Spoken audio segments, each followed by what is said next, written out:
How to sign up with Instacart. So if you want to sign up with your Instacart, then first of all, open up a browser, any browser that you're comfortable with, and then go for the search bar and search for Instacart.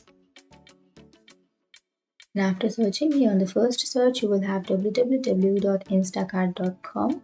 You can simply click on that first search.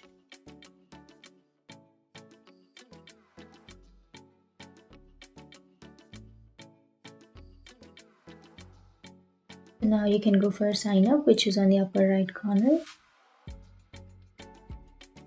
And after clicking on sign up, it will take you to the sign up page, right? So if you want to create your account and if you want to sign up to your account, then you can either continue with your Google or your Facebook or your phone number, or you can also enter your email address. So I'll be choosing the email address. And after entering your email address, now you can simply click on continue. And then here you have to create a password.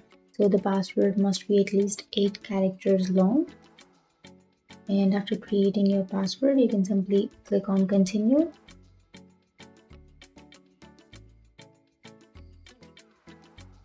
And that's it. That's how you create your account on your Instacart. And if you have any questions, feel free to comment below. Thanks for watching.